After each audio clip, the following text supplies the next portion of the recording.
Hi all, இன்னைக்கு நம்ம வேர்க்கடலை எப்படி பெர்ஃபெக்ட்டா வேக வைக்கிறதுன்னு தான் பார்க்க போறோம். இது பிகினர்ஸ்க்கு ரொம்பவே யூஸ்ஃபுல்லா இருக்கும். பாருங்க. ஃபர்ஸ்ட் வேர்க்கடலைய தண்ணீர் சேர்த்து ஒரு 2 to 3 டைம்ஸ் நல்லா வாஷ் பண்ணி எடுத்துட்டு ஒரு குக்கர்ல டிரான்ஸ்ஃபர் பண்ணிட்டு அதுல தேவையான அளவு தண்ணீர் சேர்த்து ஒரு ஸ்பூன் சால்ட் சேர்க்கணும். இன்னைக்கு நான் ஒரு படி வேர்க்கடலை வாங்கி இருக்கிறதுனால ஒரு ஸ்பூன் சால்ட் சேர்த்து குக்கர் லிட் போட்டு ஸ்டவ்ல ஒரு 6 விசில்ஸ் வரைக்கும் விட்டுட்டேன்.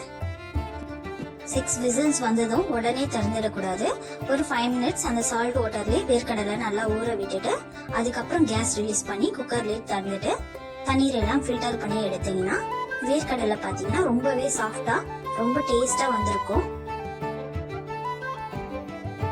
வேர்க்கடலை எவ்வளவு சாஃப்டா வெந்து வந்திருக்கு பாருங்க. இந்த வீடியோ உங்களுக்கு ரொம்பவே யூஸ்ஃபுல்லா இருந்திருக்கும்னு நினைக்கிறேன். இந்த மாதிரி வீடியோஸ் பார்க்க என்னோட சேனலை சப்ஸ்கிரைப் பண்ணுங்க. தேங்க்ஸ் ஃபார் வாட்சிங்.